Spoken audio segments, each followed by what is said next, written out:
what are the beliefs or practices in which someone who experiences harm from alcohol or drug use can be supported by the community? So within the Sudanese and South Sudanese communities, what if a young person or an adult had a problem, are there traditional practices to help them recover or heal? I wouldn't speak much. I mean, my colleague will cover that, but I mean, the community in Australia, to be honest, I think when the alcohol abuse or the alcohol consumption reached to the peak where it become really quite dangerous of health risk to the person using, or maybe be the child or be the family member.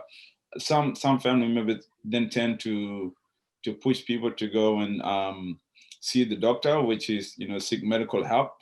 And that is when it's kind of like, you know, a bit too late, or become a really a chronic use of alcohol. But beforehand, you know, people would not even notice, because also too, again, a lot of people try to hide it from their family members that they are drinking alcohol. So when we come really like a health issue, and then it come to the attention of the family, then they try to encourage an individual to then seek you know, you know, medical support, or just actually just go and see the doctor. Yeah. And And yeah, that's in Australia, not back home.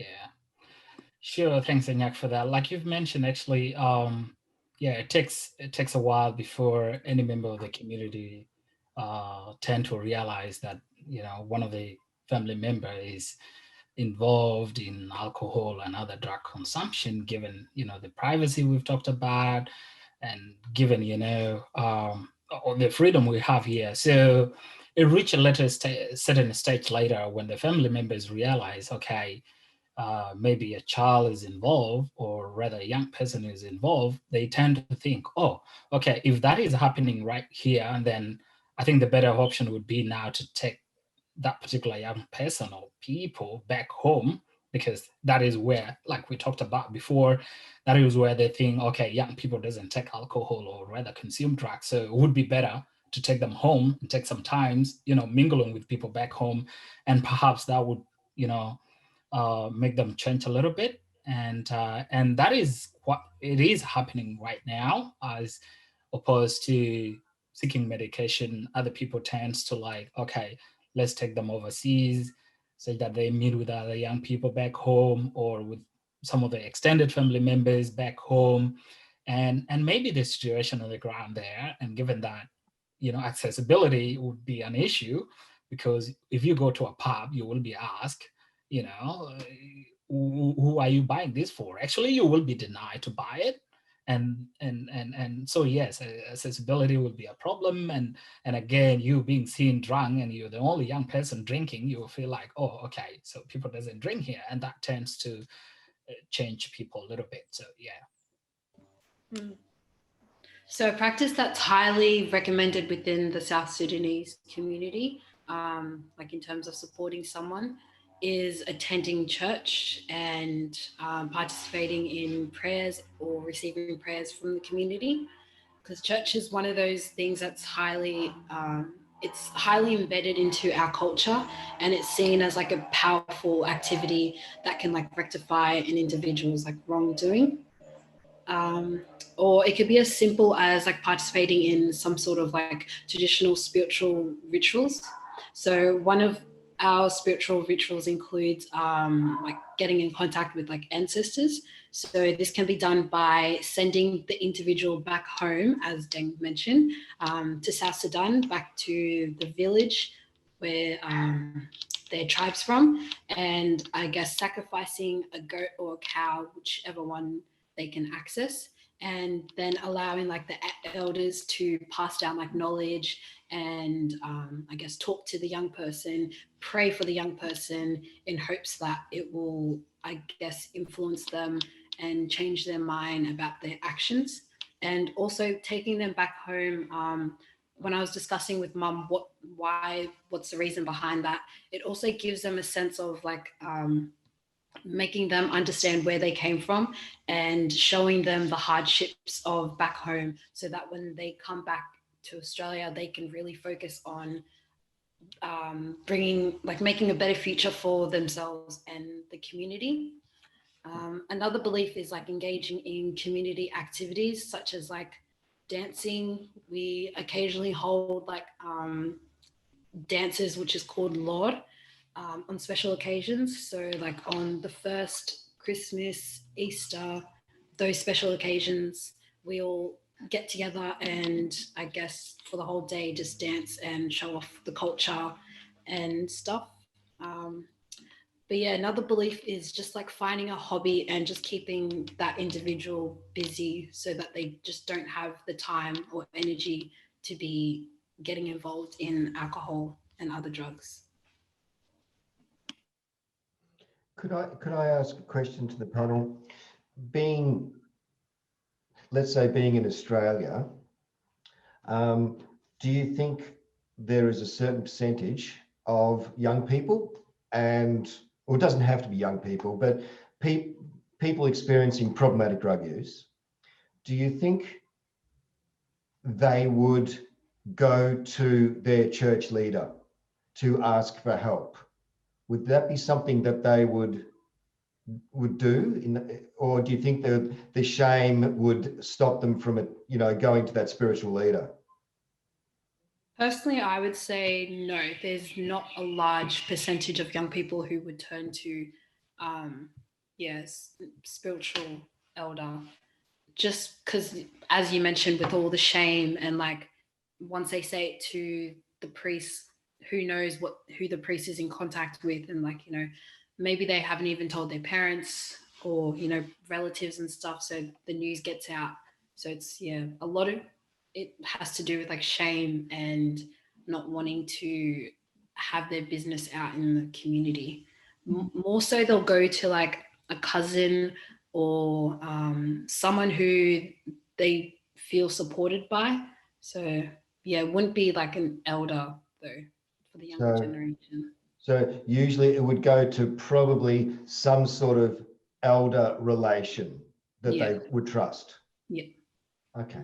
Or someone older than them. And I agree with what Yom said as well, is that in the church, I mean, for the most part, I mean, even me growing up here, like going to the church is something that not many young people do, because every time when you go to church as a young person, the priests or people from the church are talking down on young people rather than talking to young people.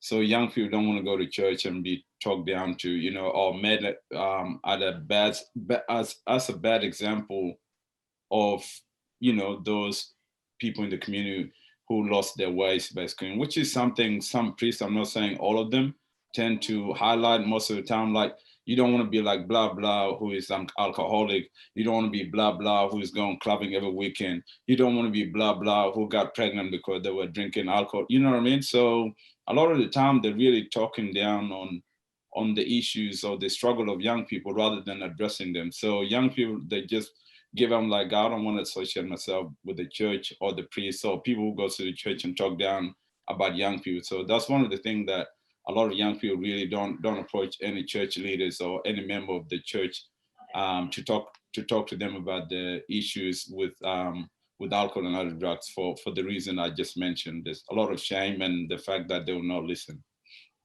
Another situation I've seen is where parents or guardians reporting substance abuse or use by young people to the priest, and then the priest would encourage parents or guardians to bring forward that particular young person, and it will be reported as a sick person. They would not specify that he or she is involved in the substance abuse, and they would just pray for him or her generally, just to sort of give that support rather than saying, oh, so and so is suffering from this and that. So yes, there are a few occasions where parents actually reports that to the priests, and prayers are done. But yeah, they cover it up. Like, they don't really say it openly that it's because of drugs that he or she is suffering from this. So yeah, that does happens. rarely, and when parents feel like, oh yes, it's a high time now to seek some community support, but it does take a while before they report it because of the fear of the repercussions towards the young person or even that particular person, and maybe talk of the community if they were to say it so openly. So yeah, it does take a toll on them to take time to report it, but yeah, at some situation they report. Thank you. So my question is then, so it sounds like, and we're saying if we're in Australia, right? If we're staying in Australia, sounds like then the best way to go about this is to, as what you're doing, is creating some sort of linkages in the community of trustworthy community, not necessarily elders, but community people. So that's, and to make that the community aware that these people are here. If you want to talk to someone, confidentiality, with confidentiality assured. So that seems to be the thing, doesn't it? That the word has to go out that there's people you can talk to. Yeah. Absolutely, absolutely, Rodnan. Supporting members from the community, right from parents to older people and anyone in the community to be able to understand that, yeah, like you said, we've got people who are involved, and what we need to do is to understand the situation they are in and be able to support them rather than judging them and say, oh yes, they are lost and they do not know what they're doing. So yeah, more support, and yes, as program, and obviously so you do, we are supporting these community members anyway through community education to make them understand the importance of supporting people involved in alcohol and drugs use. So yes, you're absolutely right, and that should be encouraged across the board. Everyone should take a lead, including the church leaders, community leaders, women groups, young people, peer-to-peer education, and everyone.